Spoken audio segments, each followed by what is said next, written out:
Oke, baik. Sudah siap ya, kita mulai. Ya baik. Bismillahirrahmanirrahim. Selamat malam, Kak Hamid. Di sini kita akan melakukan mock up untuk tes substansi LPDP batch 1 2025 ya. Iya betul. Sebelum itu, Kak Abdul Hamid, apakah menggunakan jaringan WiFi atau data HP? Iya Bapak, saya saat ini menggunakan WiFi sebagai akses saya dalam Zoom kali ini. Berarti bisa dipastikan bahwa sinyalnya lancar ya.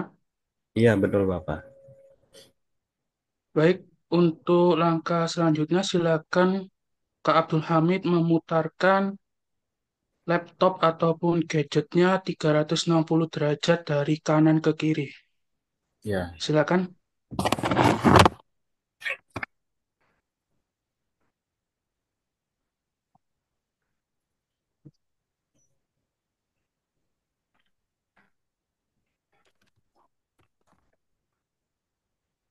Ya, Baik, udah, Bapak. untuk Kak Hamid bisa dipastikan ya tidak akan ada orang yang mengganggu di ruangan tersebut.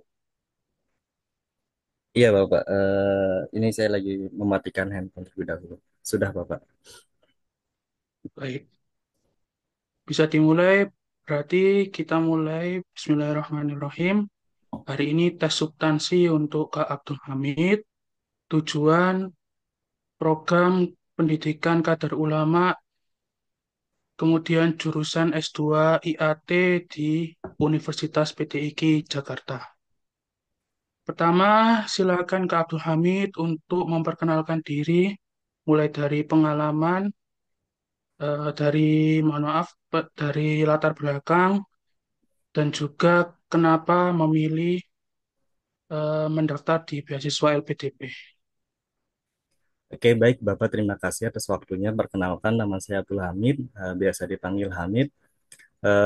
Saya merupakan salah satu lulusan alumni dari jurusan Ilmu Al-Quran dan Tafsir, Win Siber Syekh Nurjati Cirebon, Bapak.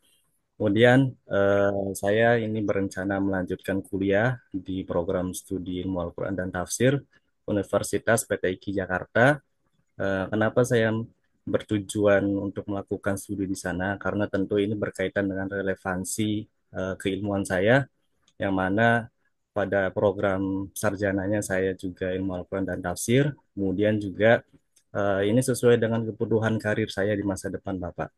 Gitu. Kemudian di sisi lain saya juga beraktivitas sebagai seorang tutor Al-Quran yang mana ini sangat relevansi sekali untuk kemampuan bidang saya dalam menekuni dunia studi Al-Quran, Bapak.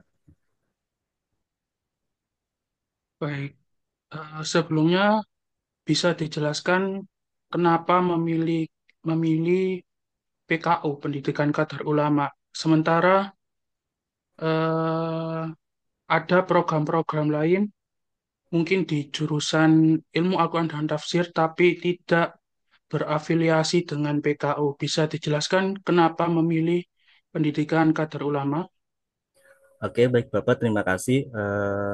Kenapa saya memilih program pendidikan kader ulama ini? Karena tentu ini berdasarkan pengalaman saya, Bapak. Ketika saya waktu di SMA juga saya melaksanakan pembelajaran dua kali, Bapak. Jadi pembelajaran reguler dan juga pembelajaran di asrama. Tentu dari dua model pembelajaran tersebut itu membentuk karakter saya menjadi pribadi yang lebih baik lagi dan juga terciptanya wawasan intelektual yang lebih matang lagi, Bapak. Nah, kenapa saya memilih pendidikan kader ulama? Tentunya saya harap dengan belajar di Universitas PTQ saja itu juga tidak hanya menuntut ilmu di situ saja, tetapi juga harus lebih dalam lagi untuk bekal saya sekaligus menjadi kader ulama yang profesional, Bapak. Karena di situ juga mereka menawarkan beberapa macam mata kuliah yang tentu itu akan memberikan ini apa meningkatkan kualitas intelektual saya, Bapak. Seperti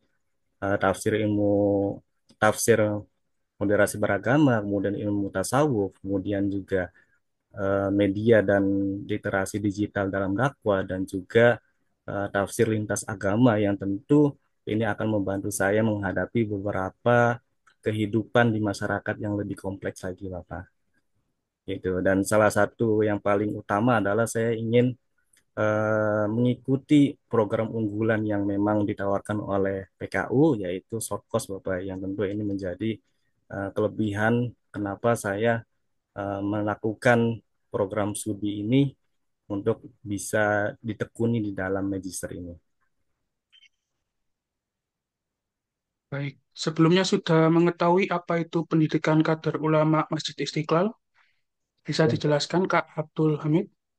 iya, sudah mengetahui Bapak, di dalam program pendidikan kader ulama ini, tentu di dalam visi misinya mereka itu tentu ingin menciptakan kader ulama yang profesional, modern dan juga bertaraf internasional, yang mana yang selalu bisa mengawal pengarus utamaan moderasi juga maupun mencerdaskan umat demi kemaslahatan umat. Dan salah satu visi misinya yaitu misi yang saya pahami di situ mereka itu ingin membentuk sebuah ulama yang di tingkat lokal maupun nasional maupun internasional yang melek teknologi informasinya yang akan menjadi rujukan umat dan juga membentuk kader ulama yang mereka itu tidak hanya seorang tokoh ulama saja, tetapi juga seorang intelektual yang terjun di dunia akademis, Bapak. Baik, kemudian bisa disebutkan berapa hari perkuliahan di PTIQ dan berapa hari perkuliahan di Masjid Istiqlal? Ya, untuk perkuliahan di Masjid Istiqlal itu Bapak kurang lebih 2 sampai 3 hari itu biasanya di weekend, Sabtu dan Minggu. Kemudian untuk mata kuliah kita dalam belajar di Universitas PTIK itu berlangsung kurang lebih 3 sampai 4 hari, Bapak. Baik, kemudian tadi sudah dijelaskan bahwa sudah terbiasa menjalani dua kali pembelajaran ya dalam satu hari. Benar? Betul, Bapak. Berarti nanti sudah siap ketika dihadapkan dengan baik perkuliahan formal di PTQ Jakarta dan juga perkuliahan non formal dari PKUMI. Betul? Betul, Bapak. Saya sudah sangat siap. Bagaimana cara Anda untuk mengatur atau membagi waktu agar tenaga Anda atau tubuh Anda dapat mengikuti dengan baik dan benar? Oke, baik Bapak. Untuk mengatasi hal tersebut tentunya kan membutuhkan tenaga dan juga apa ya manajemen waktu yang baik. Maka dari itu keberhasilan kita dalam satu hari itu akan ditentukan ketika kita bangun tidur, Bapak.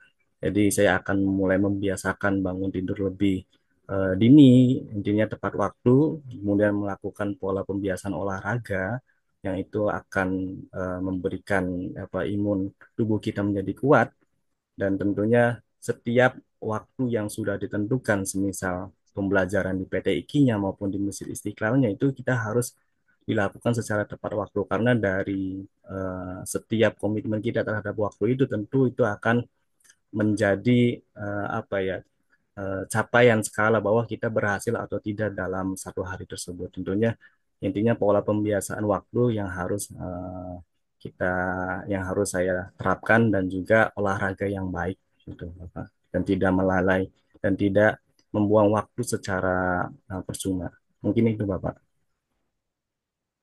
Baik. Untuk tahun lulus 2023 benar? Betul Bapak tahun 2023. Berarti selama kurun waktu dari 2023 sampai sekarang bisa dijelaskan apa saja aktivitas Anda? Oke, baik Bapak, dalam kurun waktu kurang lebih sekitar 2 tahun ini saya itu melakukan aktivitas bersama dosen Bapak. Saya dipercaya oleh dosen untuk melakukan beberapa aktivitas yang bisa dibilang berskala nasional gitu Bapak.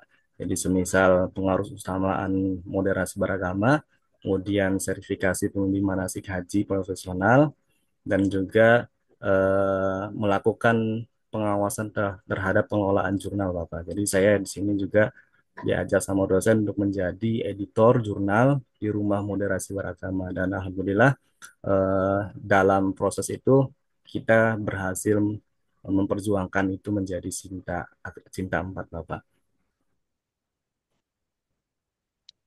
Bisa dijelaskan sebelumnya jurnal yang Anda kelola tersebut berada di Sinta berapa? Ya, yang saya kelola itu pada awalnya belum terindeksi oleh Sinta Nasional, Bapak. Jadi di dalam pada tahun kemarin kita diberikan workshop pelatihan mengenai akreditasi jurnal nasional dan alhamdulillah pada tahun ini kita sudah memenuhi proses penilaian tersebut dan mendapatkan hasil Sinta 4, Bapak.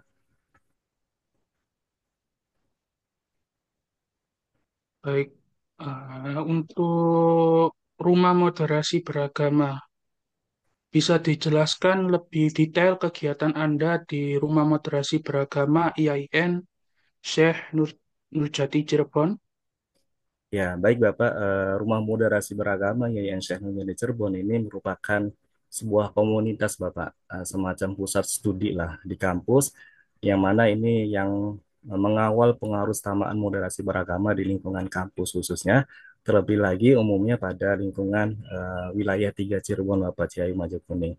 Nah, di sini program yang kita lakukan setiap tahunnya itu adalah melakukan sosialisasi dan penguatan moderasi beragama bagi mahasiswa maupun dosen dan juga masyarakat umum Bapak. Kemudian melakukan pelatihan kontra narasi, kemudian juga pembimbingan bagaimana menghadapi sebuah apa ya pertikaian terhadap agama dan juga penguatan terhadap apa ya pemahaman Bapak. Kemudian juga kita melakukan instrumen penilaian survei moderasi beragama Bapak di lingkungan kampus maupun di luar kampus Bapak. Gitu. Baik, jadi Anda punya concern di bidang moderasi beragama, ya? Iya, betul Bapak. Di sini Anda menyantumkan bahwa telah menulis atau eh, mengirim jurnal di jurnal studi sosial keagamaan yang berjudul Tradisi Sambatan, Potret Moderasi terhadap Polarisasi Masyarakat dalam Pesta Demokrasi Menuju Tahun Kerukunan. Betul?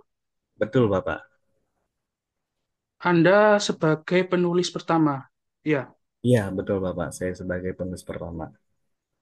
bisa dijelaskan terkait pendahuluan pada artikel jurnal yang Anda buat dengan teman atau tim Anda? Oke, baik Bapak. Di dalam artikel tersebut saya menemukan permasalahan Bapak terkait beberapa permasalahan mengenai ini ya Bapak. Ini terkait dengan apa ya polarisasi masyarakat di lingkungan kita. Ya, polarisasi masyarakat itu kan tercipta dari adanya beberapa eh, apa ya polarisasi yang memang mereka itu cenderung mengikuti arus perkembangan zaman. Semisal ada dari mereka itu cenderung terbawa arus media sosial yang konservatif. Ya, ada juga mereka juga yang memang eh, apa ya menemukan apa ya, di media sosial ini sebagai rujukan agama mereka dan mereka itu tergiur terhadap slogan-slogan agama, Pak. Sehingga saya di sini sehingga memunculkan sebuah solusi bahwa tradisi sambatan ini menjadi solusi bahwa sebagai potret moderasi ketika adanya polarisasi di masyarakat. Kenapa tradisi sambatan? Karena di dalam tradisi sambatan ini kita itu dituntut untuk gotong royong. Kemudian juga kayak misalkan ada nikahan ataupun ada pembangunan di tetangga kita, pembangunan rumah, kita itu harus saling bantu tanpa harus mengedepankan pamrih ataupun bayar upah yang kita terima. Jadi intinya saling gotong royong, kerukunan itu harus dijunjung tinggi dan juga toleransi juga harus dijunjung tinggi, Bapak. Gitu. Oke, selanjutnya mungkin bisa dijelaskan terkait metode penelitian yang Anda pakai pada tradisi sambatan ini. Ya, untuk metodenya saya hanya berbasis metode kualitatif, Bapak, dengan pendekatan library research Bapak, jadi hanya berbasis perpustakaan. Dan juga saya melakukan pengumpulan datanya juga, primer, data primer itu eh, dari sumber-sumber yang terkait dengan topik yang saya angkat Bapak. Oke, bisa dijelaskan lebih detail terkait tradisi sambatan tadi? Ya, tradisi sambatan ini Bapak, pada mulanya ini sebuah tradisi yang tercipta di masyarakat Samin Bapak. Masyarakat Samin itu kalau tidak salah itu di Jawa Tengah Bapak. Nah, itu mereka itu dari dulu itu memang apa ya, menciptakan sebuah perdamaian kerukunan antar beragama. Jadi seperti percontohan apa ya, masyarakat yang penuh dengan multikulturalisme Bapak. Jadi di sana masyarakat Sami ini ya memang seperti itu hidupnya, saling gotong royong, kemudian juga saling membantu, silih asa, silih asi, silih asu, silih wangian. Jadi eh, dengan adanya perkembangan zaman mereka itu akhirnya sedikit demi sedikit mulai hilang gitu dari zaman. Maka dari itu saya ingin mengangkatnya kembali bahwa tradisi sambatan ini sebenarnya penting loh sebagai salah satu model ataupun rujukan kita bagaimana sih hidup rukun di tengah masyarakat yang beragam ini, Bapak. Oke, bisa didefinisikan moderasi itu apa? Ya, moderasi itu ini ya Pak, pertengahan, tengah-tengah ya, untuk moderasi. Kemudian kalau misalnya moderasi beragama itu secara definisi itu cara pandang kita dalam proses memahami dan mengamalkan ajaran sebuah agama agar kita itu menjalankan agama itu selalu dalam jalur yang moderat, Bapak. Baik, untuk jalur yang modern, berarti apakah agama itu Jalur yang berubah moderat, sesuai? jalur yang Ya, moderat, bagaimana? jalur yang moderat tadi saya sampaikan, Bapak. Oh, moderat. Mohon maaf, berarti saya salah dengar. Kemudian untuk pengalaman terkait ilmu Al-Quran tafsir ini sangat banyak ya. Lebih berfokus kepada karya ilmiah, betul atau tidak? Iya, betul, Bapak. Bisa Anda sebutkan bagaimana atau cara Anda agar mendapatkan sekian banyak prestasi terkait karya tulis ilmiah Al-Quran ini yang ada pada CV Anda? Oke, baik Bapak. Tentu itu apa ya, perjuangan yang tidak mudah bagi saya untuk mencapai hal tersebut. Itu saya awali dengan kesungguhan Bapak. Saya belajar dari sahabat saya untuk memulai bagaimana sih menulis esai. Jadi saya itu belajar bagaimana menulis esai dulu, kemudian saya berkembang lagi memahami bagaimana eh, menulis sebuah karya tulis ilmiah. Itu karya tulis ilmiah yang umum. Kemudian saya lebih terjun lagi ke fokus yang saya tekuni yaitu di Al-Quran, karya tulis ilmiah Al-Quran dengan berbagai relasi yang saya punya dan juga pengalaman saya mengikuti berbagai lomba. Itu pun berapa kali saya melakukan kegagalan, Bapak. Jadi kurang lebih 5 kali saya gagal dulu, kemudian akhirnya ternyata dari kegagalan itu saya berujung kemanisan Bapak. Jadi berkali-kali mendapatkan kejuaraan di bidang esai, kemudian karya tulis ilmiah, bahkan karya tulis ilmiah Al-Quran yang tentunya ini menjadi bekal saya untuk terus berkontribusi terhadap bidang studi saya Pak, khususnya nanti di magister dalam penulisan artikel ilmiah. Mungkin itu Bapak. Baik, Anda menyantumkan ketika menjadi Dewan Eksekutif Mahasiswa pada tahun 2022 itu jabatan atau posisi yang Anda sampaikan adalah Kepala Kementerian Agama. Bisa dijelaskan kenapa atau apa itu Kepala Kementerian Agama di Dewan Eksekutif Mahasiswa? Ya, baik Bapak, di dalam Dema itu namanya Dema Universitas. Ya, Dema Universitas ini di dalam tingkatannya paling tinggi itu dinamanya kementerian. Nah, di dalam pembagiannya itu ada Kementerian Agama Bapak yang itu fokus dalam mengurusi program-program yang kaitannya dengan kajian keagamaan Bapak. Jadi di situ saya berusaha untuk menciptakan program yang tentunya berlandaskan agama, kajian-kajian keagamaan yang tidak hanya melulu tentang kajian yang sudah kita pelajari di mata kuliah, tetapi juga kajian yang bisa dibilang dialog internasional terhadap santri-santri yang lain dan juga yang lainnya. Dan tentu sebagai kepala Kementerian Agama di Dema Universitas, saya itu harus menjadi contoh teladan bagi Departemen Keagamaan di lingkungan fakultas dan juga jurusannya, Bapak, seperti itu.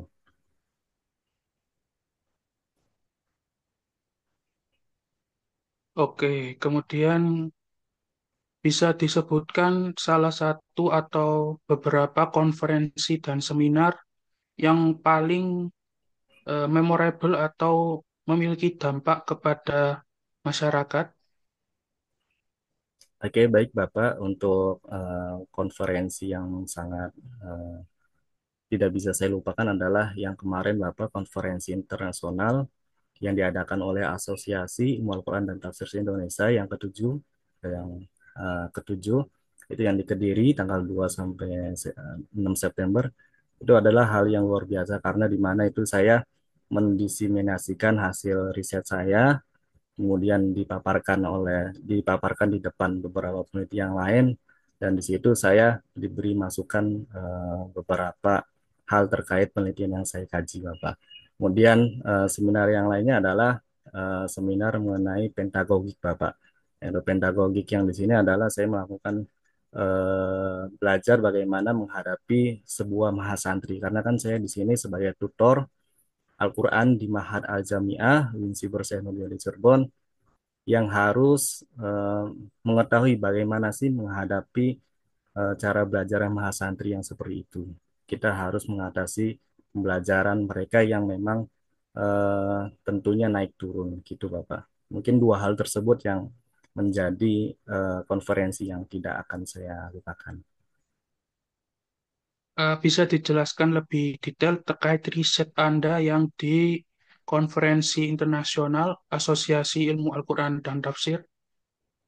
Oke Bapak, di dalam konferensi internasional tersebut saya eh, mengangkat topik mengenai ini Bapak pembacaan ayat-ayat Al-Quran dalam eh, Aurat Zikul Kofilin pada komunitas Masjid Jakarta Wasang Cikarasa Bapak. Jadi di situ saya meneliti komunitas Masjid Jakartawa yang mana mereka itu melakukan rutinitas living Quran lah bisa kita dianggap tradisi yang dibawa oleh Gusmik yaitu Aurat Zikul Kofilin Bapak. Di situ saya menemukan beberapa penelitian yang menarik bahwa mereka itu dengan keberadaan Masjid Keramat karena Masjid Jakartawa ini adalah sebelahnya itu adalah em, ada makam keramat yang dikeramatkan oleh mereka Bapak. Jadi dengan adanya Masjid Keramat tersebut tentu mereka itu tergerak hatinya untuk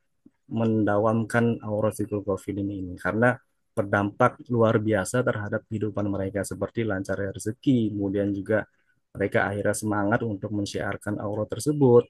Karena kan dalam zikir juga mereka itu harus setidaknya memiliki zikir yang tetap agar segala usaha dan aktivitasnya itu diberikan kelancaran dan kemudahan. Itu mungkin itu Bapak yang bisa saya sampaikan. Tradisi Zikur Gofilin Gusmik tadi itu berdampak apa kepada komunitas Masjid Jakartawa Sang Cipta Rasa? Ya, baik Bapak.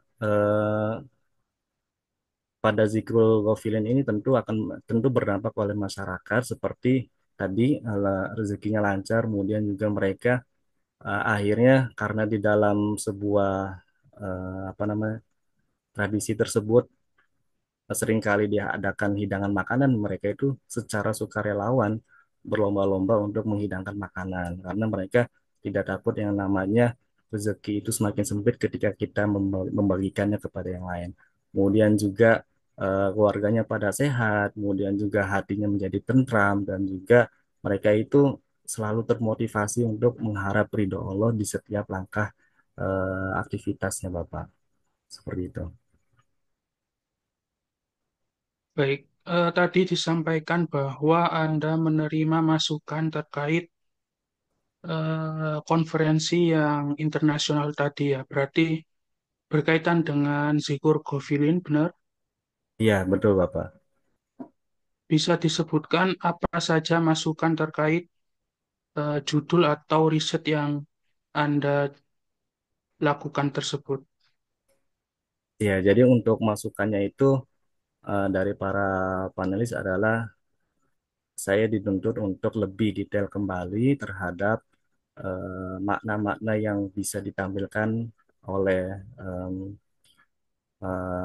masyarakat. Itu maksudnya makna yang di sini dalam artian mereka itu memaknai ayat Al-Quran yang terdapat dalam tradisi Zikrotilin itu seperti apa. Itu kemudian juga bagaimana saya itu bisa mengambil apa ya, hikmah yang luar biasa, hikmah yang terpendam dalam masyarakat tersebut itu seperti apa. Jadi bagaimana saya harus bisa mewawancarai lebih dalam lagi, mengulik lagi terhadap masyarakat, apa sih yang menjadi kendala ataupun hal yang belum terungkap dari masyarakat tersebut. Gitu, Bapak. Oke, kemudian bisa Anda jelaskan rencana tesis S2 di PTIK Jakarta nanti akan mengangkat topik atau tema seperti apa? Oke, baik Bapak. Di sini saya berencana membangun sebuah tesis yang berfokus pada bidang dakwah studi Al-Quran yang aplikatif di tengah isu transformasi digital, Bapak. Yang tentunya ini mengangkat topik mencipta dunia digital yang Islami, menebar Islam rahmatan lil alamin di media sosial.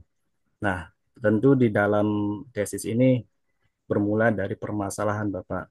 Permasalahan yang mana media sosial ini kan memang selalu menjadi apa ya kehidupan yang tidak bisa kita lepaskan. Maka dari itu banyak sekali problematika yang mereka alami seperti menurut riset yang diambil oleh Media and Religious in Indonesia pada tahun 2020, Halimah Sa'diyah menyebutkan bahwa tren konservatif itu menunjukkan persentasinya 67 persenan, Bapak. Kemudian angka moderatnya itu hanya 20 persenan, angka Islamisnya hanya 6 persenan, dan sisanya itu ya yang lainnya, Bapak. Nah, tentu dari hal ini, media sosial ini menurut penelitian lain juga menjadi sasaran yang empuk, Bapak. Kenapa empuk? Karena itu pelancaran doktrin itu semakin mudah untuk mereka lancarkan demi kepentingan politiknya. Maka dari itu saya berusaha untuk melakukan sebuah inovasi gagasan terhadap tesis saya dengan pola Islamisasi dunia digital, Bapak. Jadi di Islamisasi dunia digital ini bukan berarti saya ini memaksa netizen ini untuk beragama Islam, tetapi bagaimana mereka itu bisa baik, tapi bagaimana kita itu bisa menanamkan sikap rahmah ataupun kasih sayang terhadap pergaulan di media sosial. Jadi kita tidak sekedar menampilkan ayat-ayat lalu menyalahkan orang lain, tetapi kita lebih mengutamakan penanaman sikap rahmanya, Bapak. Gitu. Dan di dalam jangka pendeknya ini, Bapak, saya sudah mencoba merealisasikannya dengan membuat sebuah website Fihi Mafihi, Bapak, ya, fihimafihi.id, yang mana ini saya akan terus berusaha mengembangkannya untuk jangka panjang karena ini berpotensi untuk apa ya bagaimana menjadi rujukan umat, apalagi di lingkungan kampus saya pribadi, Bapak. Karena di lingkungan pribadi kan, di lingkungan kampus saya pribadi, tentu ini harus saya segera atasi apabila terdapat beberapa rujukan yang memang melenceng dari arahnya. Maka dari itu, Fihi Mafi ini tentu insya Allah akan menjawab tantangan tersebut, Bapak. Oke, menarik. Bisa dijelaskan lebih detail terkait fihi mafihi tadi, mengangkat konsep seperti apa, kemudian materi atau artikel apa yang akan diupload di website tersebut. Ya, baik Bapak. Untuk website fihimafihi.id ini, tentu yang sudah saya upload sampai sekarang itu adalah masih di dalam kajian ranahnya tentang moderasi, kemudian menyikapi beberapa isu-isu yang terkini ataupun apa ya menyikapi hukum-hukum yang sesuai dengan eventnya atau peringatannya gitu Bapak. Tapi di dalam hal lainnya saya juga berencana untuk mengembangkannya yaitu lebih banyak terhadap konsultasi. Ya, jadi mereka barangkali konsultasi mengenai keagamaan, kemudian juga saya membuat apa namanya opini-opini yang lainnya yang terkait dengan penguatan keagamaan Bapak. Yang tentunya ini apa ya Fihi Mafihi ini adalah sebagai apa ya role model bahwa ketika kita mengambil sebuah pemahaman di media sosial, kita harus tahu mana sih kriteria website yang memang sesuai dengan ideologi mereka, Bapak. Karena kan kita ketahui bahwa di luar sana, misal ada bincang syariah, ada konsultasi syariah. Ini dua hal ini kan pasti mempunyai ideologi yang berbeda.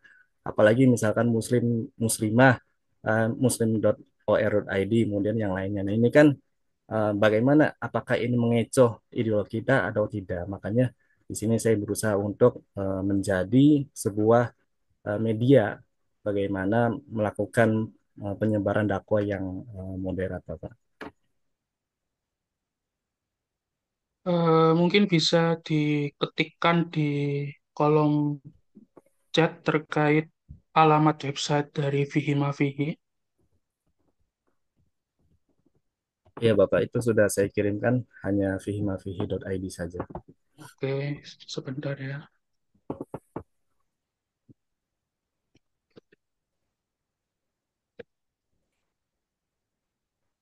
Terkait tadi media digital, Anda menyebutkan terkait login ya, yang ada di YouTube-nya Deddy Corbuzier yang dibawakan oleh Habib Ja'far. Bagaimana pandangan Anda terkait program tersebut? Oke, Bapak, pendapat saya mengenai program tersebut tentu ini menjadi apa ya role model bagi kita, terutama santri milenial, Bapak. Karena kan sosok Habib Jafar ini sosok ya bisa dibilang santri lah. Bisa dibilang santri yang mana beliau ini menciptakan sebuah apa ya tradisi baru yang mana kan kalau di dalam sebuah kaidah Amaliyah NU itu bahwa menjaga tradisi yang lama dan mengadopsi tradisi yang lebih baik lagi. Di mana Habib Jafar ini apa ya media sosial ini memang sebuah media yang lama. Maksudnya media yang tidak bisa kita hindarkan. Nah, bagaimana kita mengadopsinya secara lebih baik lagi. Nah, Habib Jafar ini menciptakan sebuah apa namanya program bersama Deddy Corbuzier yang bernama Login ini itu dengan mengedepankan keramahan, terutama dialog-dialog mereka itu terkait dengan dialog agama antar lintas agama, Bapak. Yang mana itu banyak sekali mereka itu termotivasi terhadap nilai-nilai toleransi yang mereka sampaikan di dalam podcast tersebut, Bapak. Baik, untuk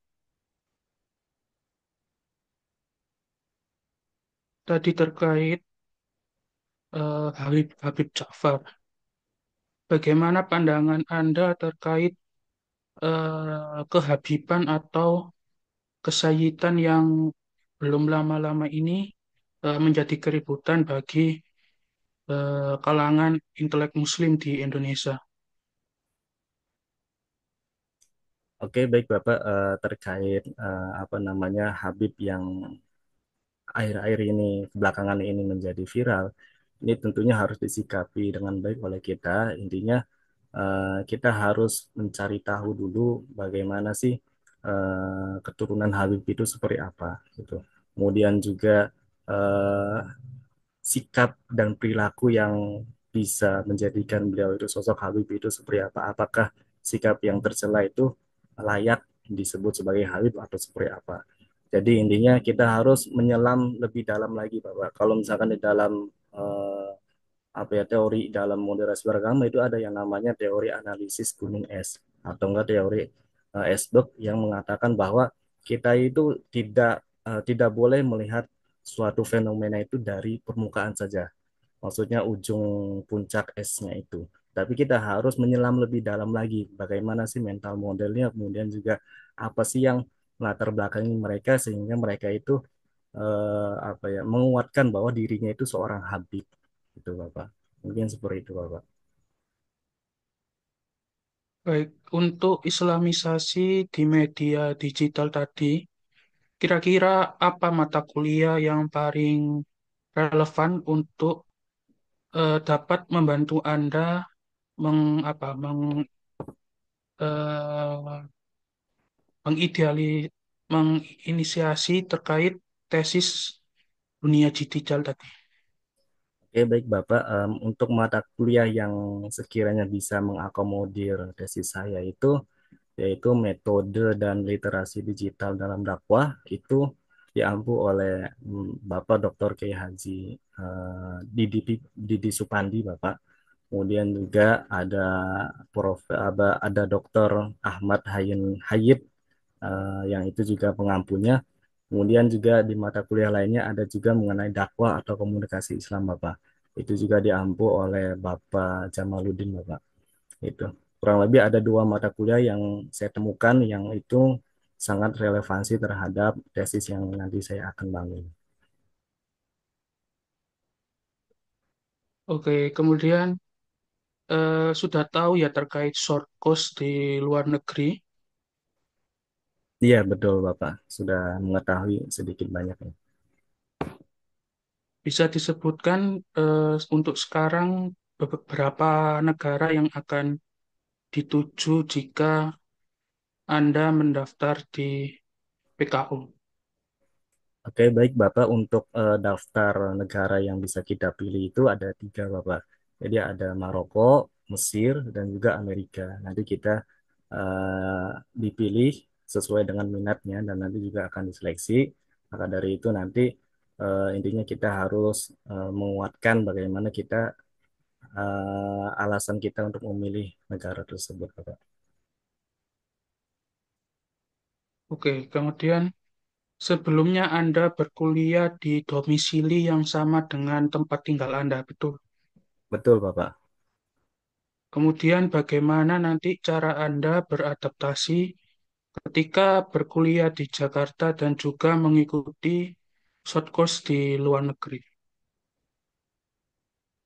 Oke, baik Bapak. Untuk hal tersebut tentu untuk adaptasinya saya akan berusaha mengenal geografisnya terlebih dahulu Bapak. Jadi sebelum saya melakukan short course, saya harus mengetahui dulu bagaimana sih kondisi lingkungan di sana, kemudian juga kondisi masyarakat di sana, kemudian juga tidak hanya itu, yang paling penting adalah tentang makanan yang nanti kita konsumsi Bapak. Tentunya nanti sekiranya ada makanan yang sulit kita temukan, tentu dari tanah air kami harus mempersiapkan beberapa makanan dan suplemen yang itu menjadi penguat kami untuk beradaptasi lebih lama lagi di sana karena kesehatan di sana tentu akan apa ya, menghambat kita kalau misalkan kita tidak mempersiapkan dengan baik, Bapak.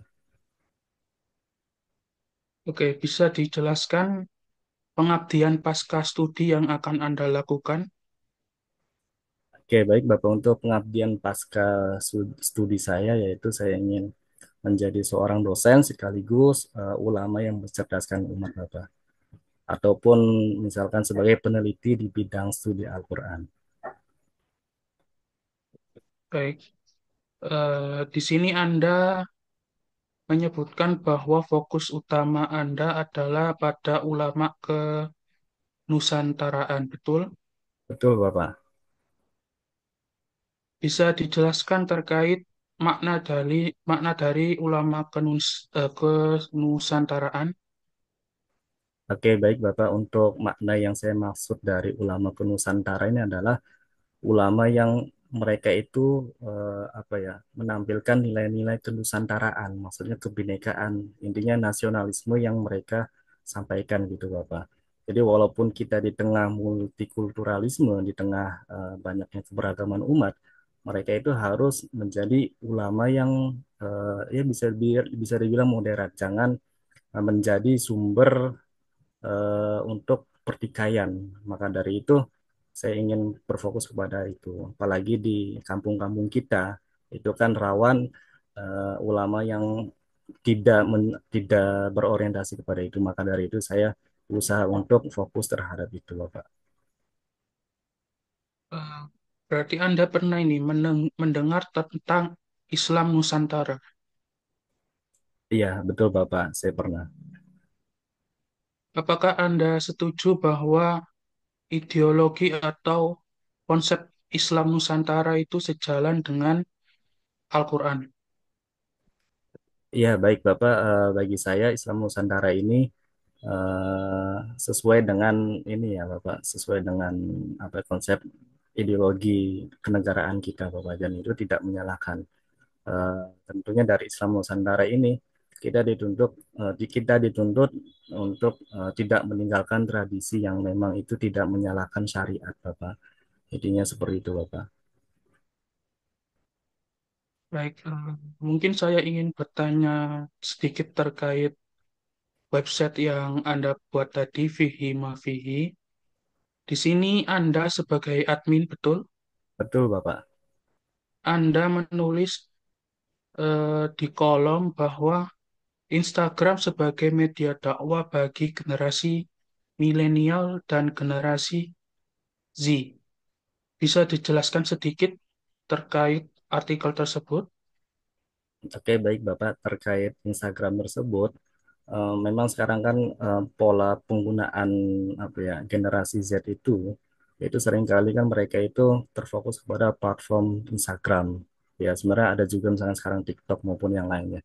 Tapi dari Instagram ini mereka ini memang menjadi ini ya sasaran empuk bagi kita kalau misalkan kita tidak kuat-kuatnya untuk mencari informasi yang baik dan benar. Maka dari itu di Instagram ini mereka itu harus ditanamkan lebih dini lagi bagaimana eh, apa ya postingan yang sekiranya itu mengajak kita untuk berdamai. Kemudian pilih lagi jangan juga tergesa-gesa untuk memberikan apa ya pendapat atau kritik yang sekiranya itu ya membuat kesalahan bagi kita sendiri Bapak. Jadi intinya kalau misalkan kita berbuat kritik ataupun tercela di dalam komentar postingan orang lain, itu yang paling simpelnya adalah kita memaafkan merekanya itu seperti apa. Gitu. Kita tidak bisa ketemu langsung dan juga rata-rata dari kita itu sungkan untuk meminta maaf langsung terhadap orang tersebut. Apabila kesalahan kita itu benar-benar ya tidak bisa ditolerin itu Bapak. Oke. Kemudian mungkin pertanyaan terakhir, apa pemahaman Anda terkait Al-Quran? Bisa dijelaskan definisinya? Oke, baik Bapak, terkait pemahaman saya terkait Al-Quran. Ini Al-Quran ini merupakan sebuah mukjizat dari Allah Subhanahu wa Ta'ala yang diwahyukan kepada Nabi Muhammad SAW melalui perantara malaikat Jibril Bapak, yang ditujukan untuk memberikan pedoman bagi umat manusia di dalam melakukan sebuah peribadatannya. Intinya sebagai mukjizat yang paling besar terhadap Nabi Muhammad yang berupa Al-Quran, yang itu menjadi pedoman hidup manusia. Oke. Sekian dari saya. Kemudian akan dilanjutkan dengan Pak Aura.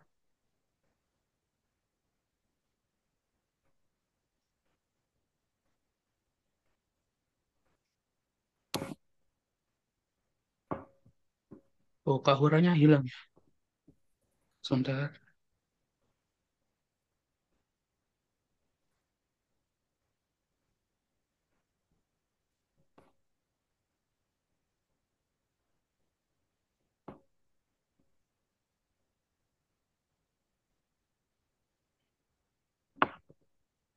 Oke, mungkin karena Kak Aura masih belum join atau keluar tadi, bisa Anda sebutkan terkait kelebihan yang Anda miliki?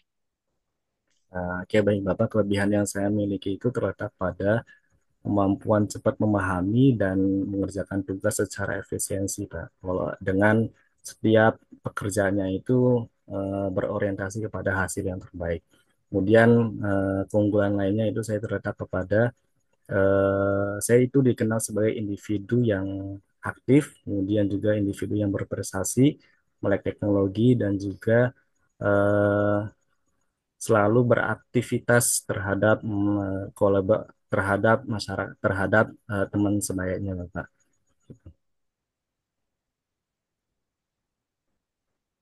Oke, kemudian bisa dijelaskan pengalaman membanggakan apa yang pernah Anda alami?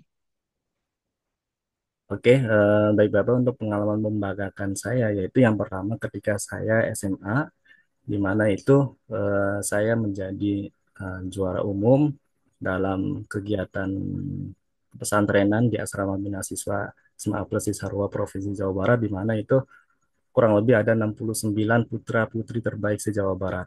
Karena orang yang masuk di tempat itu adalah orang yang terpilih yang dibiayai oleh pemerintah daerah Provinsi Jawa Barat. Itu pengalaman membanggakan saya yang pertama. Kemudian pengalaman membanggakan saya yang kedua adalah saya selalu menjadi kontingen di kampus Yayasan Nurjati Cirebon dalam kegiatan event-event resmi Kementerian Agama, Bapak, seperti Pesona, kemudian Oase, Catur Kilat Beregu, kemudian juga karya tulis ilmiah, kemudian juga Musabaqah Fahmil Quran, Bapak. Itu yang kedua. Kemudian yang ketiga, pengalaman ketiga yang membanggakan bagi saya yaitu saya ditemukan oleh dosen ideologi saya bernama Bapak Dr. Muhammad Yahya.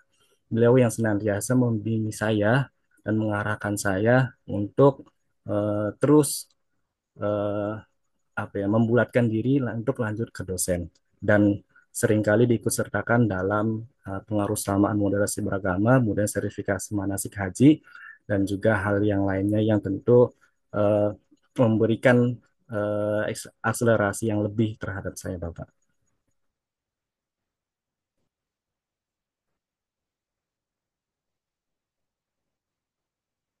Oke, kemudian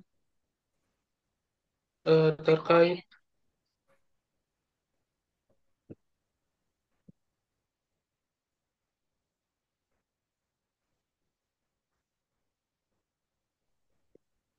mohon maaf ya,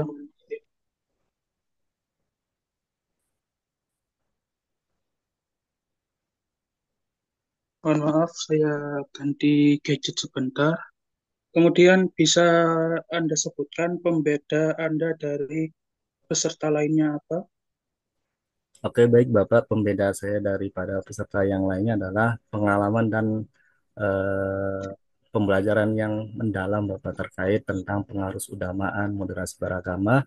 Kemudian saya seringkali diikutsertakan kegiatan sertifikasi pembimbing manasik haji profesional dan juga saya berkhidmat kepada PCNU Kota Cirebon, Bapak.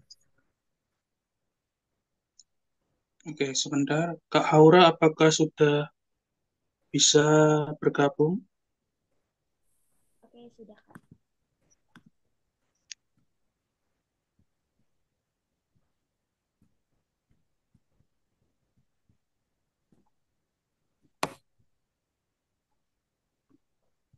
Baik, mungkin pertanyaan dari Mas Kak Arya. Haura, Ya Kak? apakah bisa mendengar suara saya? Ya, bisa Kak. Bisa. Halo?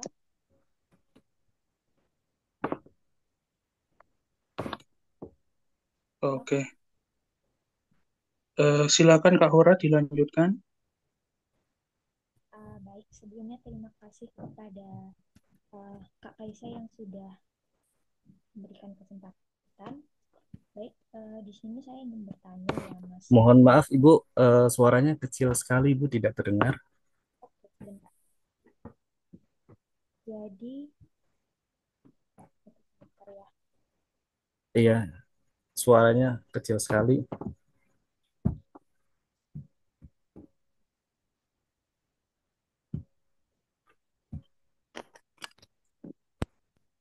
Halo, apakah suara saya sudah terdengar? Ya, baik Ibu, sudah terdengar. Oke, baik. Di esai Mas Abdul Hamid ini menyebutkan bahwasannya Mas itu ingin, Mas itu sebenarnya melanjutkan pendidikan di Cirebon. Pada awalnya tidak ingin di Cirebon, akan tetapi akhirnya bisa kuliah ke Cirebon kembali gitu kan. Nah, mungkin bisa dijelaskan statement tersebut, Mas, kenapa tidak mau di Cirebon untuk melanjutkan studinya? Oke, baik Ibu, terima kasih izin menjawab. Jadi pada dasarnya kronologisnya itu adalah ketika pada awalnya itu saya kan masuk ke dalam apa ya sekolah yang SMA yang di Bandung, Ibu. Nah, itu kan SMA yang di Bandung ini adalah sekolah favorit di Jawa Barat dan SMA Negeri 1 Cisarua. Nah, ini merupakan orang-orang yang terpilih di dalam asrama ini adalah orang yang terbaik di dalam pilihan Jawa Barat.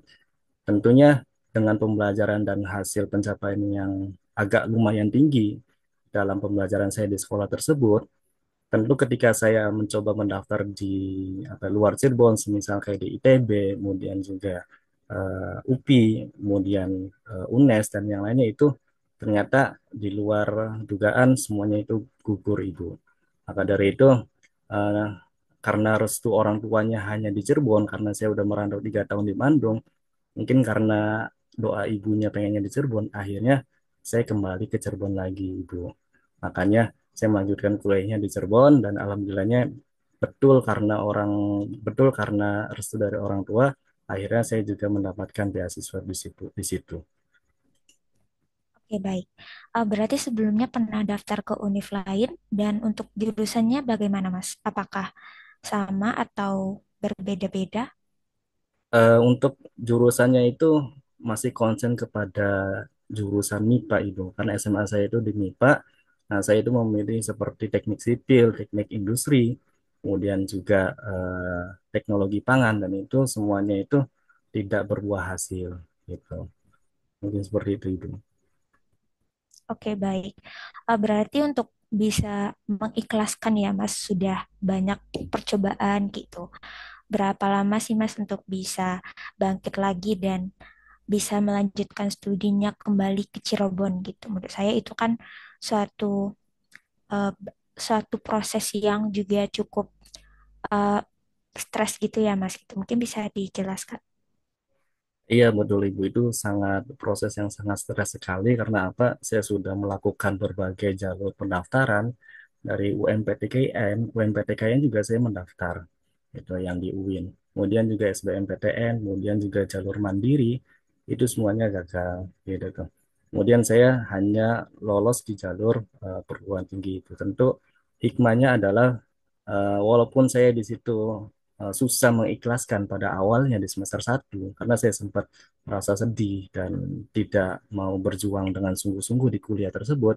Tetapi ketika beasiswa itu menghampiri saya akhirnya termotivasi kembali bahwa betul restu dari orang tua itu begitu kuat bagi saya untuk kelancaran saya terhadap kuliah. Mungkin seperti itu, Ibu.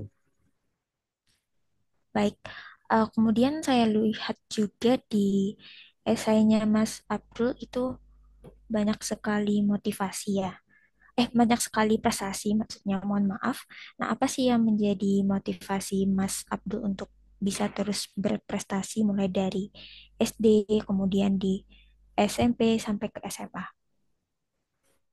Oke, Ibu, untuk motivasi itu tentu berawal dari doa dari orang tua yang mungkin selalu memberikan dukungan kepada saya juga. Terlebih lagi di sisi lain, saya ditemukan oleh orang-orang yang memang apa ya bersabar untuk menemani saya berkontribusi dan juga berjuang dalam menciptakan sebuah prestasi, Ibu. Jadi memang waktu MTS juga mulai berprestasi, kemudian juga SMA, terutama di SMA Ibu, karena di SMA ini saya benar-benar dikader untuk menjadi pemuda di atas rata-rata. Bagaimana berjuang tanpa batas menuju kehidupan yang sukses itu memang tidak mudah kita lalui. Karena di situ saya dididik pendidikan yang semi militer, gitu. Kedisiplinan itu harus dijunjung tinggi, walaupun pengaturan waktu di situ sangatlah padat, Ibu. Dan juga banyak motivasi dari alumni dari SMA tersebut yang memang banyak yang sukses gitu. Walaupun di tengah kesibukan dan kepadatan boarding school yang ada di asrama tersebut hingga akhirnya itu tertularkan saya ketika saya sudah keluar dari SMA ketika di dunia perkuliahan bahwa saya ini adalah lulusan dari SMA yang dipilih oleh provinsi. Maka dari itu sudah semestinya saya harus terus berkontribusi untuk menciptakan generasi yang lebih baik lagi di masa depan itu. Oke, tadi saya juga sempat em, mendengar kalau misalnya Mas Abdul ini setelah studi ingin menjadi seorang dosen gitu. Nah, di sini saya ingin bertanya bagaimana dengan Mas menjadi seorang dosen itu bisa mengatasi dari permasalahan yang Mas temukan pada saat sekarang ini. Mungkin bisa dijelaskan lebih rinci, Mas. Oke, Ibu, terkait hal itu, tentu kenapa saya memilih dosen, karena terutama di dalam fokus saya di bidang ilmu Al-Quran dan tafsir ya, Ibu ya. Nah, kenapa? Karena baru sedikit pengajar ataupun dosen yang di lingkungan ilmu Al-Quran ilmu Al-Quran dan tafsir di lingkungan saya Ibu, terutama di Cirebon. Semisal di kampus Cirebon itu kan ada Universitas Muhammadiyah Cirebon, kemudian ada BPC, kemudian juga ada kampus saya sendiri dan juga kampus isi Fahmina dan juga yang lainnya, dan itu mereka kekurangan terhadap dosen yang konsen di bidang studi Al-Quran Ibu. Itu yang Mohon maaf, Mas, di sini saya lebih bertanya kepada bagaimana kaitannya dengan menjadi Mas, dengan menjadi seorang dosen itu bisa menyelesaikan masalah gitu, Mas. oh iya. Bukan kepada dosennya gitu. Oke, baik Ibu, mohon maaf sebelumnya.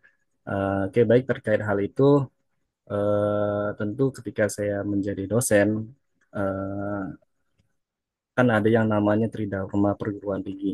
Dari situ saya belajar bagaimana melakukan proses pendidikan, kemudian pengabdian, dan juga penelitian. Yang tentu dari proses itulah nanti saya akan memunculkan sikap kritis terhadap permasalahan-permasalahan yang terjadi di lingkungan kampus ataupun masyarakat. Maka dari itu penelitian ataupun eh, riset-riset yang nanti akan saya tawarkan itu harus berorientasi kepada kemaslahatan ataupun kebermanfaatan bagi masyarakat umum, terutama di dunia akademis itu. Mungkin seperti itu, Bu. Oke, kenapa tidak menjadi peneliti aja, Mas? Karena kan tadi Mas lebih banyak menjelaskan terkait kepada penelitian dan juga riset ya. Dan pengalaman risetnya pun juga cukup banyak. Kenapa harus menjadi dosen, Mas? Oke, kenapa menjadi dosen? Karena yang paling saya tanamkan kepada diri saya, yang paling saya tanamkan kepada diri saya itu tentang kebermanfaatan kepada orang lain itu. Jadi ketika saya mengajarkan sebuah ilmu kepada mahasiswa ataupun murid, itu akan menjadi kebahagiaan tersendiri bagi saya dibandingkan seorang peneliti yang terkadang tidak melulu menyampaikan ataupun berhadapan langsung dengan mahasantri ataupun orang yang kita bicara gitu. Kalau misalkan mahasiswa kan adalah mahasiswa itu kan apa ya, generasi yang memang dicetak lebih dini untuk lebih apa ya, lebih berdampak lagi di masa depan. Maka dari itu saya ingin apa ya, mewariskan amal jariah saya terkait ilmu saya terhadap mereka itu. Oke, baik. Kemudian nanti untuk target menjadi dosen di tempat Mas kuliah S1 dulu atau bagaimana? Ya, untuk hal itu yang paling utama adalah memang saya berkeinginannya ingin di kampus asal saya sendiri itu, atau enggak semisal di lingkungan Cirebon, karena itu kontribusi yang paling nyata bagi saya untuk membangun apa ya, peradaban baru di lingkungan Cirebon itu. Nah, tapi tidak menutup kemungkinan juga saya eh, bisa berkontribusi juga di luar itu. Oh, misalkan sebagai dosen di kampus lain yang itu tentu di mana sajalah saya bisa berkontribusi. Yang penting itu bisa menciptakan generasi emas bagi Indonesia yang akan datang. Oke, baik, Mas. Jadi kan ada wacana ya kalau menjadi seorang dosen itu minimal studinya S3 gitu. Nah, kenapa tidak S3 terlebih dahulu, Mas, baru menjadi seorang dosen? Oke, baik Ibu. Untuk terkait hal itu, eh, secara itu dosen itu masih bisa Ibu, masih bisa dengan lulusan S2. Tetapi untuk mengajar itu hanya di S1. Walaupun begitu, eh, tentu kita harus dituntut untuk terus meningkatkan kualitas kita untuk lanjut ke bidang studi S3-nya. Karena apa?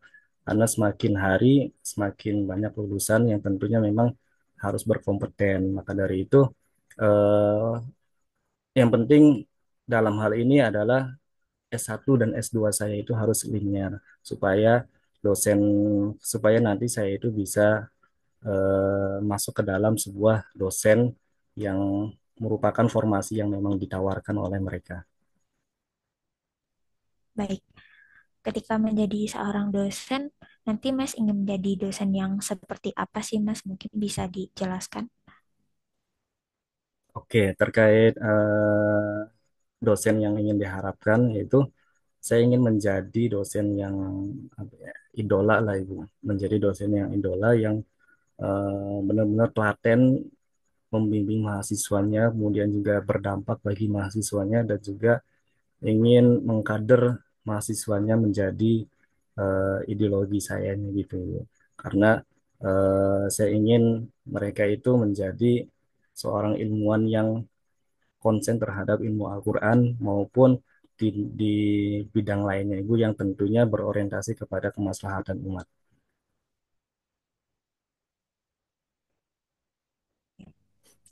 Kemudian pertanyaan dari saya, ini pendaftaran yang pertama di LPDP atau pernah mendaftar sebelumnya, Mas? Ya, kalau secara submit ini merupakan saya pendaftar pertama kali, Bu. Sebelumnya Oke, saya baik. belum sempat sampai eh, submit. Saat sekarang ini apakah mendaftar beasiswa lain atau hanya LPDP aja kan banyak tuh ya Mas beasiswa dari dalam negeri gitu kan atau beasiswa-beasiswa untuk studi lanjut gitu. Kenapa harus beasiswa LPDP? Ya, baik Ibu. Saya sedang tidak mendaftar beasiswa lain. Kenapa? Karena saya yakin LPDP ini sebuah lembaga yang sangat membantu saya untuk melakukan studi lanjut dan juga saya ingin berharap betul bagaimana dari beasiswa ini benar-benar membuat saya ini lebih berkontribusi lagi terhadap dunia pendidikan yang semakin hari tentu kadang prihatin bagi kita semua dan di sisi lain kita juga harus tetap optimis bahwa generasi kita ini bisa menciptakan generasi yang emas di akan datang Ibu. Oke, baik. Semisalnya di tahapan ini Mas belum kami loloskan gitu. Nah, bagaimana tuh Mas? Baik Ibu, semisal saya belum diberikan kesempatan dalam kesempatan kali ini, saya tetap berusaha semaksimal mungkin untuk berusaha bagaimana bisa melanjutkan pendidikan, entah itu melalui beasiswa ataupun tidak. Karena pendidikan itu memang menjadi impian saya, gitu. Bagaimana bisa mencipta untuk melanjutkan pendidikan yang setinggi-tingginya dan juga di sisi lain saya tidak boleh melulu eh, apa ya kecewa terhadap hasil yang nanti saya terima gitu Ibu. Oke, berarti nanti ada keinginan untuk mencoba lagi di LPDP atau bagaimana? Iya Ibu, saya akan berusaha kembali untuk mencoba mendaftar di LPDP. Oke, saya ingin tahu berapa persen sih uh, peluang kelolosan Mas di tahapan ini. Insya Allah saya yakin 100% Ibu. Oke, kenapa 100% Mas begitu yakin untuk bisa lolos di batch ini?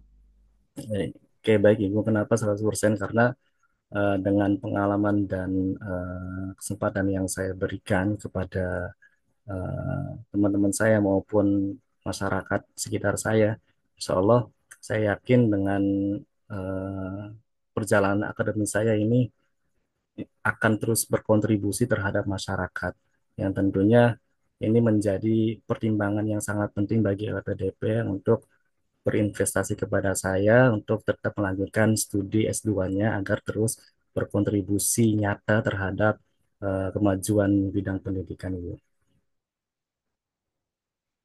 Oke, baik. Kemudian untuk saat sekarang ini, apakah Mas bekerja atau tidak?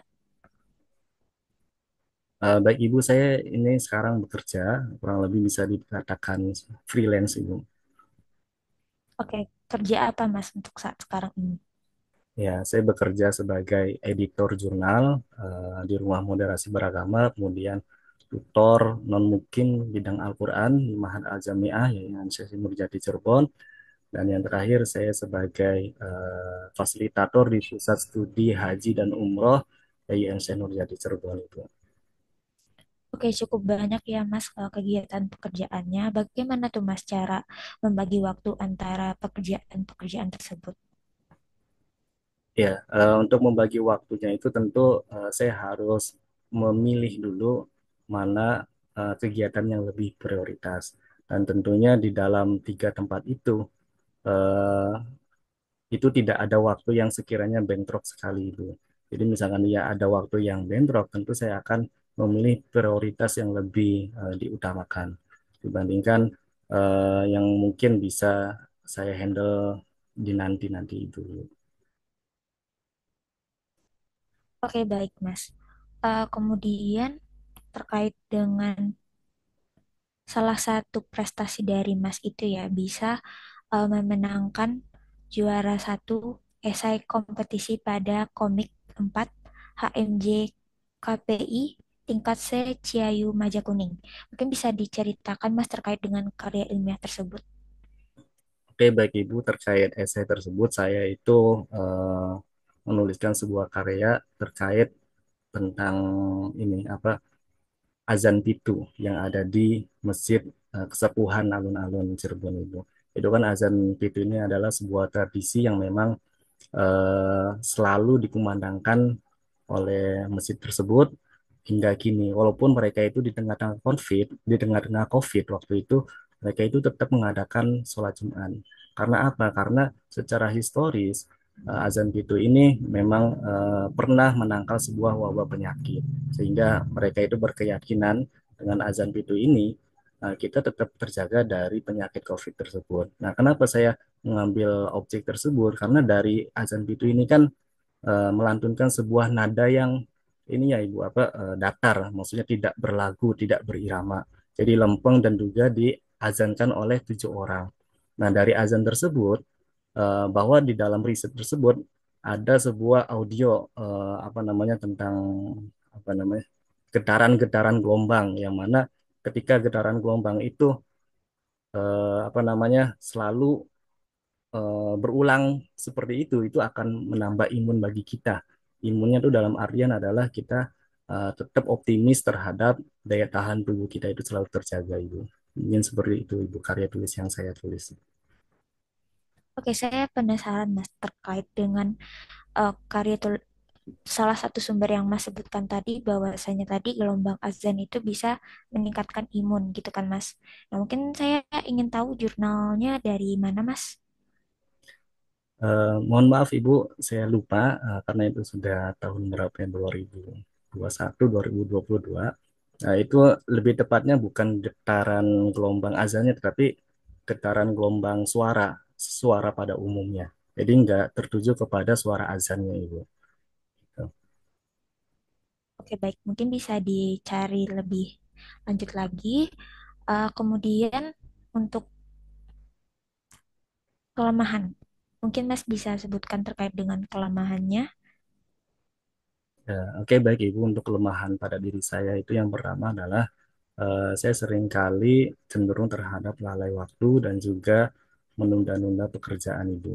Dan itu tentunya harus saya atasi bagaimana bisa mengolah waktu dengan baik dan juga jangan menyiapkan waktu yang begitu banyaknya untuk saya sia-siakan. Itu kelemahan yang pertama. Kemudian kelemahan yang kedua adalah saya itu masih kurang rapih di dalam pengelolaan penyimpanan data arsip gitu. Sehingga ketika saya mencoba mencari arsip itu membutuhkan waktu yang lama, tidak mudah untuk ditemukan. Maka dari itu untuk mengatasi hal tersebut, saya harus melakukan pola pembiasaan yang baik. Setiap data yang masuk itu harus langsung disimpan dengan rapi dan teratur itu. Seperti itu, Ibu. Oke. Kemudian untuk tujuan studinya tadi di Jakarta ya, Mas. Betul? Betul, Ibu. Ya, kenapa tidak ke luar negeri aja, Mas? Kenapa masih ingin melanjutkan studinya di Indonesia gitu? Apalagi ke negara-negara yang Islam gitu kan, Mas. Kenapa harus di Indonesia? Ya, baik Ibu. Kenapa saya memilih Indonesia? Karena saya ingin berkontribusi lebih nyata dulu di Indonesia untuk memajukan pendidikan Ibu. Karena eh, pendidikan di Indonesia juga tidak kalah saing oleh pendidikan yang di luar negeri. Apalagi di PT IKI. PT IKI ini merupakan kampus yang memiliki reputasi yang sangat baik, apalagi di dunia mancanegara Ibu. Jadi tidak salah saya untuk memilih tempat tersebut untuk menjadi landasan melanjutkan landasan studi S2 saya, Ibu. Oke, baik. Kemudian terkait dengan pengalaman yang kurang membanggakan mungkin bisa diceritakan, Mas, ketika di saat bekerja gitu. Mungkin bisa diceritakan. Nah, baik Ibu, untuk pengalaman yang kurang membanggakan itu, saya pernah mengalami sebuah penyesalan terhadap suatu event perlombaan, yaitu karya tulis ilmiah Al-Quran pada event MTQ Provinsi Jawa Barat tahun kemarin 2024 di Bekasi, Ibu. Di situ saya merasa kecewa dan menyesal karena tidak menyiapkan lebih matang lagi dan kurangnya inovasi dalam karya tulis ilmiah saya. Tapi walaupun begitu, saya harus terus belajar terhadap kegagalan tersebut dan berusaha untuk memaksimalkan momentum yang nanti diberikan kembali terhadap saya dan juga tidak menyia-nyiakan waktu yang seringkali menggoda saya untuk tidak melakukan aktivitas dengan baik, Ibu. Baik, mungkin sekian pertanyaan dari saya. Dari Kak Kaisa, apakah ada tambahan pertanyaan, Kak? Dari saya insya Allah sudah cukup, Kak. Oke, baik. Mungkin terakhir dari Mas Abdul mungkin bisa closing statement. Ya, baik Ibu, terima kasih sebelumnya. Saya izin menyampaikan bahwa berjuang tanpa batas menuju kehidupan yang sukses itu memang tidak mudah dilalui oleh saya pribadi. Walaupun demikian, dengan pengalaman dan kehidupan saya yang tidak mudah untuk dilalui, saya berharap bisa terus berkontribusi nyata untuk memajukan pendidikan, terutama di bidang studi Al-Quran, eh, yang tentunya ini akan memberikan dampak yang luar biasa bagi masyarakat. Walaupun begitu, semoga dengan segala pengalaman yang berharga bagi saya, LPDP bisa mempertimbangkan kembali kepada saya untuk berinvestasi melanjutkan S2 bagi saya pribadi. Dan saya menyampaikan doa, harapan kepada Bapak dan Ibu, semoga Bapak dan Ibu diberikan kesehatan, panjang umur, dan juga selalu dilancarkan segala urusannya. Amin ya rabbal alamin. Baik, mungkin sesi wawancara pada pagi hari ini diakhiri.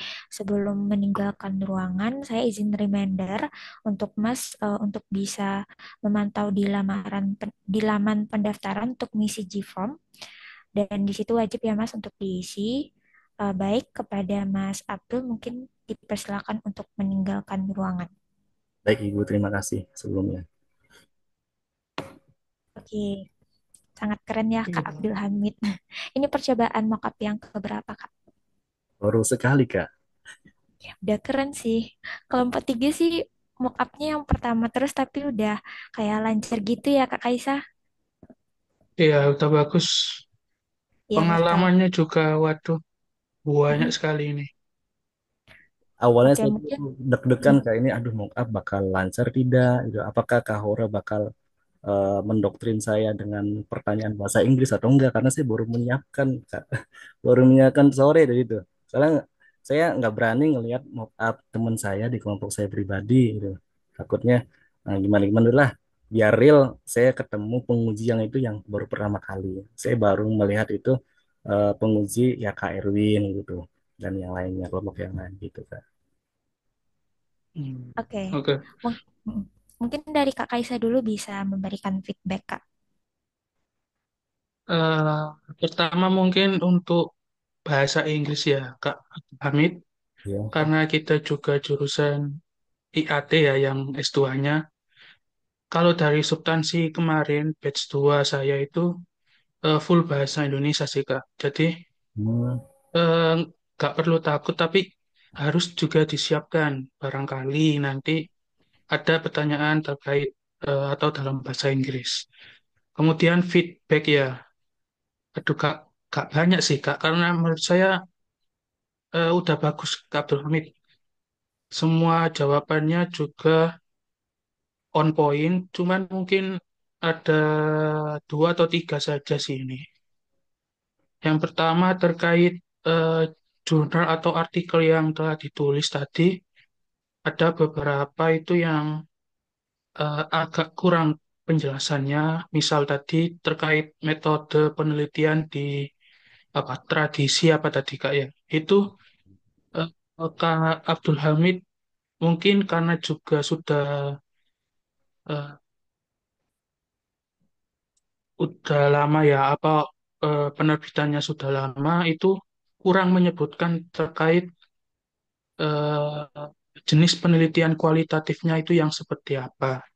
Mungkin nanti bisa apa ya dipelajari lagi apa saja yang dicantumkan, karya yang dicantumkan itu dibaca saja satu kali masing-masing agar ketika nanti ditanyakan itu bisa lebih spesifik menjawabnya. Kemudian ini sih Kak untuk permasalahan terkait lightning atau pencahayaan ini masih kurang sekali ya Kak Abdul Hamid, mohon maaf. Jadi mungkin ketika nanti tes substansi lebih baik mungkin menambah lampu tambahan atau bisa di ruangan yang lebih terang dan juga backgroundnya Kak mungkin bisa lebih baik dihadapkan ke tembok saja backgroundnya. Jadi tidak perlu ada kayak jam dinding, gorden, dan sofa. Itu secara teknis. Kemudian untuk tesis menurut saya sudah cukup. Mungkin bisa lebih lebih spesifik karena di substansi kemarin itu Kak, pertanyaan saya hampir 20 menit lebih itu di tesis. Jadi benar-benar diserang di tesisnya bagaimana, apalagi kan salah satu kunci kita lulus nanti juga kan tesis. Jadi tesisnya lebih diperdalam, lebih diperjelas terkait metode penelitiannya, pendekatan yang dipakai, dan juga mungkin objek yang akan diteliti itu seperti apa. Kemudian tadi ada fase di mana Kak Haura menanyakan terkait A, tapi Kak Abdul Hamid itu menjawab terkait B ya. Kemudian disanggah oleh Kak Haura, kemudian Kak Abdul Hamid mengakui dan meminta maaf, baru menjawab ke pertanyaan Kak Haura. Jadi mungkin konsentrasinya bisa lebih ditingkatkan ketika mendengarkan pertanyaan. Dan yang terakhir, eh, tadi sepertinya ada gerakan mata Kak, ke arah atas ataupun atas kanan ketika Kak Abdul Hamid menjawab pertanyaan yang tidak ada di CV atau di isai. Eh, Tadi kalau nggak salah di Kak Haura pertanyaannya. Jadi mungkin matanya bisa lebih dikontrol agar tetap fokus ke kamera. Itu aja sih Kak feedback dari aku. Saya kembalikan ke Kak Haura. Baik, terima kasih Kak Kaisa. Mungkin aku juga setuju ya sama Kak Kaisa. Tidak terlalu banyak feedback Kak, cuman ada beberapa perbaikan dari aku. Yang pertama itu pertanyaan aku tuh terkait dengan itu tadi ya Kak, yang kegagalan ketika studi lanjut ke pendidikan S1 ya Kak. Menurut aku jawabannya udah bagus gitu kan. Kemudian aku tadi bertanya terkait dengan bagaimana dosen itu bisa membantu permasalahan. Kan aku sanggah ya Kak. Kan tadi tuh pertanyaan aku tuh lebih kepada bagaimana menjadi seorang dosen itu kakak bisa menyelesaikan masalah yang kakak temukan gitu. Dan tadi tuh kakak lebih menjawab kenapa kakak menjadi seorang dosen gitu kan kak. Jadi mungkin perlu diperhatikan lagi terkait dengan pertanyaan tersebut karena kan itu pertanyaan yang berbeda ya kak. Terus tadi aku juga bertanya terkait dengan kelemahan. Nah, di kelemahan itu kurang satu poin. Kalau tidak salah, kakak tidak menjelaskan terkait dengan yang teliti. Ya, kalau tidak salah yang kurang teliti itu Kak. Sebentar, pokoknya yang di poin 2 kalau tidak salah yang salah. Kalau tidak salah Kakak itu hanya menjelaskan 2 poin. Ya, betul. Nah, mungkin kalau bisa sama dengan yang ada di CV dan esai. Terus terkait dengan kenapa tidak ke luar negeri, itu jawabannya mungkin tambahan dari aku ya Kak gitu. Jadi kan nanti kita tuh akan mengikuti kegiatan webinar atau seminar yang internasional gitu kan Kak. Nah dari kegiatan webinar itu yang diadakan di kampus kita nanti itu bisa menambah relasi kita dan juga menambah pengetahuan di ilmu dari luar negeri gitu Kak. Jadi kita tuh kayak tidak denial sebenarnya kan memang pendidikan di luar negeri itu kan memang bagus ya gitu. Jadi bisa ditambahkan jawabannya seperti itu. Terus terkait dengan prestasi tadi juga udah bisa menjelaskan. Kalau menurut aku, terus kenapa tidak? Kenapa milih beasiswa LPDP? Mungkin tambahannya lebih kepada relasi ya Kak. Jadi di LPDP itu ada relasi mata beruda, yang mana nantinya Kakak bisa berkolaborasi bersama dengan eh, bidang-bidang lain untuk bisa menyelesaikan permasalahan yang ditemukan gitu. Mungkin tambahan jawabannya. Terus apalagi ya? Kayaknya udah cukup sih Kak dari aku. Mungkin dari Kak Kaisa apakah ada tambahan lagi? Nggak ada tambahan sih, cuman mungkin yang perlu diingat untuk Kak Abdul Hamid, ketika tes substansi itu pastikan jawabannya itu kalau bisa sesuai dengan CV dan isai. Karena ketika tes substansi itu pewawancara itu pasti akan meng-cross-check apakah yang Kak Abdul Hamid tulis di CV dan esai itu benar dan apakah Kak Abdul Hamid bisa menjelaskan dengan baik dan detail. Mungkin itu aja sih. Oke, baik. Mungkin dari aku cukup Kak. Dari Kak Abdul Hamid, apakah ada pertanyaan lagi? Oke, baik, terima kasih Kak. Ini apa namanya? Ya, masukan yang sangat positif bagi saya. Apa namanya? Tadi kalau yang alasan keluar negeri itu, yang webinar itu maksudnya gimana Kak? Jadi kita mendapatkan seminar di kampus kita terkait luar negeri. Mm-mm. Iya, betul. Misalnya kan dari kampus-kampus itu kan kayak ada, misalnya ya di kampus tujuan kakak itu kayak ada seminar atau webinar dari negara-negara lain gitu kan kak, yang datang ke kampus kakak gitu. Nah itu kan kita juga bisa mendapatkan ilmu pengetahuan dari kegiatan seminar atau webinar tersebut gitu kan kak. Terus bisa juga kalau misalnya dosen pembimbing kakak itu lulusan dari luar negeri gitu. Kalau misalnya beliau dari lulusan luar negeri, harapannya kakak itu bisa mendapatkan ilmu-ilmu yang beliau dapatkan di luar negeri gitu. Oke, baik Kak. Pertanyaan selanjutnya Kak, ini buat Kak Isa mungkin ya, karena mungkin pernah ini ya PTIQ juga ya daftar, itu pernah ditanyain kayak kitab ataupun ayat yang bisa ditampilkan ayat Quran atau intinya ngetes kayak ROA gitu tuh Kak, ada nggak? Kemudian juga ini kan tadi tesis saya itu kan sebenarnya ingin mengangkat fihi-fihinya dalam di esainya. Cuman karena keterbatasan ini juga karakter di situnya juga, akhirnya saya untuk kontribusi nyata yang udah saya lakukannya itu ya improvisasi juga. Itu gimana? Oke, terkait pertama ya, mohon maaf ke Kak Abdul Hamid tadi belum saya tanya terkait ayat Al-Quran ya. Mohon maaf. Kemarin kalau di sesi mock up Kak Naswa itu saya tanya terkait penjelasan terkait ayat yang tangan Allah ya. Jadi ketika bagaimana Kak Naswa itu bisa menjelaskan secara detail pemahaman terkait ayat-ayat tersebut. Kalau di tab substansi saya kemarin eh, nggak ada sih ditanya ayat. Jadi kalau seperti tes LOA kemarin nggak ada. Kemudian untuk improvisasi tesis, iya tadi kalau nggak salah di Fihi Mafihi-nya itu ketika saya tanya Instagram tadi ya Kak, benar Kak Abdul Hamid itu sebagai admin atau bagaimana? Iya, betul sebagai admin, Kak. Ya, berarti kan untuk meng-ACC artikel terkait Instagram tadi itu di bawah naungan Kak Abdul Hamid atau wewenang Kak Abdul Hamid atau bagaimana? Iya, itu di bawah wewenang saya pribadi, Kak. Berarti Anda juga membaca atau menilai artikel tersebut sebelum terbit.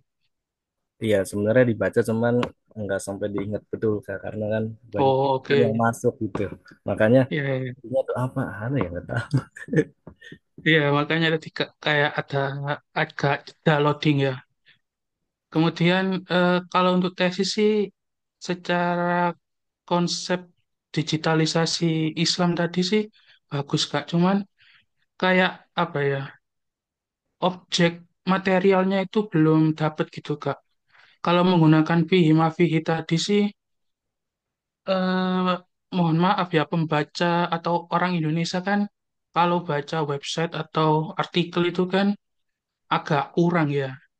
Mereka itu lebih mungkin fokusnya ke media sosial seperti konten TikTok tapi yang kalimat atau artikel ringkas gitu ya Kak daripada membaca di website yang mungkin membuat jenuh bagi generasi-generasi yang di bawah kita. Jadi mungkin diperjelas saja Kak nanti mana yang akan diambil sebagai contoh atau pramodel dalam apa Islam digital tadi. Gitu Kak. Ya, baik, Kak. Terima kasih. Satu lagi buat Kakak Aisyah dulu. Apa namanya? Yang Kak Kaisa lontarkan pertanyaan itu berdasarkan pengalaman yang tes substansi atau ada improvisasi dari berbagai list pertanyaan, Pak? Kak. Kalau sebenarnya tadi itu ini banyak dari tes substansi, cuman ada tambahan dari pihak Dapetify kan memberikan pedoman ya Kak, Hmm. pertanyaan-pertanyaan atau eh, apa yang perlu kami tanyakan lebih detail kepada peserta atau menti. Jadi secara garis besar pertanyaannya akan seperti tadi, cuman untuk kasus saya kemarin kan lebih lama pertanyaan itu mengulik terkait tesis Kak. Hmm. Jadi mungkin per tiap orang yang dites nanti juga bisa jadi beda, tergantung bagaimana isi esai dan CV-nya, Kak. Oke, baik, makasih Kak. Em, mau bertanya ke Kak Haura, ini Kak terkait closing statement yang saya sampaikan itu barangkali ada masukan atau sudah cukup baik atau gimana Kak? Apalagi kan terkait apa ya? Saya berusaha menyenggol LPDP untuk menerima, terus saya juga terkait tingkat persentase saya yakin nggak optimis lolos 100% atau enggak itu gimana jawaban saya Kak? Oke, Kak. Mungkin dari closing statement menurut aku udah bagus ya, Kak. Jadi Kakak kayak ngucapin terima kasih, mohon maaf, terus mohon doa juga kan. Terus kayak kalimat doa-doa positif untuk panelisnya dan juga Kakak kayak menyebutkan tadi terkait dengan urgensi masalah yang ingin Kakak selesaikan. Menurut aku itu sudah cukup bagus. Terus yang terkait dengan presentasi itu sebenarnya sih untuk jawaban amannya itu sekitar 80 sampai dengan 90% Kak gitu. Karena kan yang 10%-nya itu lagi memang di luar kendali kita gitu kan Kak. Jadi kita tuh tidak bisa terlalu percaya diri Kak 100% gitu kan Kak. Ya betul. Kalau saran saya sih sekitar 80 sampai dengan 90% sih Kak. Oke, baik, terima kasih banyak Kak. Terus satu laginya tuh Kak, ini kan tadi kayaknya Kak Haura itu kan bertanya terkait psikologi ya Kak ya. Nah, mungkin tanggapannya Kak Haura terkait jawaban-jawaban saya itu ya dari sosok ahli psikologi lah gitu tuh. Udah tenang belum? Udah atau stres enggak gitu. Soalnya kan Kak Haura kan sempat nanya, kamu berarti stres ya nggak lolos apa sarjana di luar daerah kayak gitu gitu loh. Ya, betul Kak. Karena itu kemarin pertanyaan aku di batch kedua kemarin gitu Kak, terkait dengan kegagalan dan bagaimana bisa bangkit dari kegagalan tersebut. Menurut aku sih itu lebih kepada pengalaman apa sih Kak? Lebih kepada keterbukaan gitu sih Kak dari psikologi kita sendiri gitu. Menurut aku sih udah bagus jawabannya Kakak tadi. Oke, siap-siap. Dan Nanti. Kakak kayak menambahkan motivasi juga ya tadi. Mm, mm, mm. Oke, udah bagus sih Kak. Dari Kak Kaisa apakah ada tambahan? Ini Kak Abdul Hamid udah paham terkait visi misi LPDP, kemudian nilai-nilai LPDP belum? Sudah Kak, sudah saya kumpulkan. Oke, mungkin nanti buat jaga-jaga saja, barangkali nanti ditanyakan ketika substansi Kak. Kemudian eh, ini untuk Kak Zuhruf, berarti pertanyaannya untuk apa ini? Presentasi sudah terjawab juga ya.